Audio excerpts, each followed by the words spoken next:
What's up, guys? So in today's video, I'm just going to be showing you how to adjust your steering wheel if it's a little crooked on your TJ. Project X, when you're driving straight, the steering wheel is just turned just ever so slightly over to the left. So I'm going to show you guys how to rotate it back. Now, if you just have a brand new set of tires, I would go have your Jeep professionally aligned. This is just going to be these tires, as you can see. They are on their way out. So I just kind of wanted to show you guys a video if you have some older set of tires and you just wanted to drive straight down the road. I'll just kind of show you guys real quick how you do that. All right, so first you're gonna crawl underneath the Jeep here. You got the steering box here.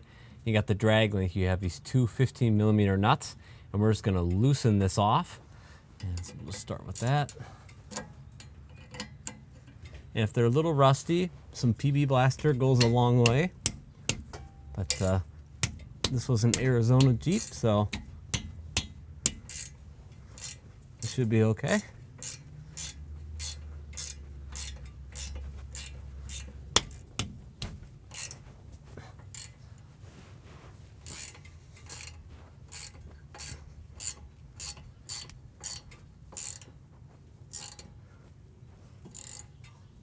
All right, so now that we got that loose,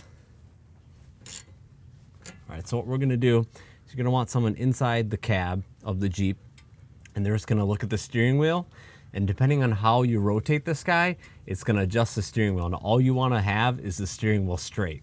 So, all right, so I would say get some PB Blaster in there, make your life a little easier.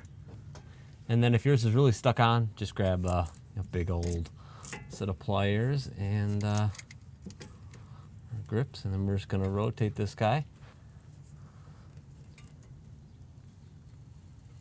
Which way is it going?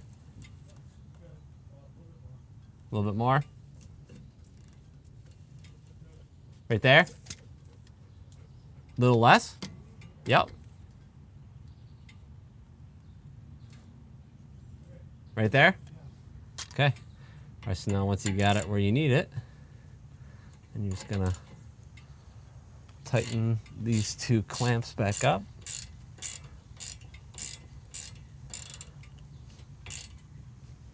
All right, that's good.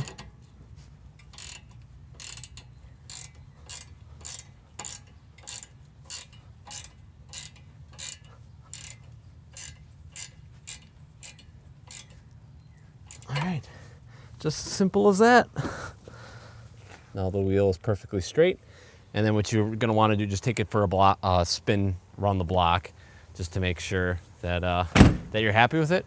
I did it on my XJ, and it took me probably, I'm very particular, so I did it like 3 or 4 times to get it really dialed in, where I'd go a little bit past, back it down. So anyway, guys, hopefully this video helped you out. If it did, definitely give the video a thumbs up, and definitely consider subscribing for more quick tips on the Jeep TJ, and we'll catch you guys in the next video.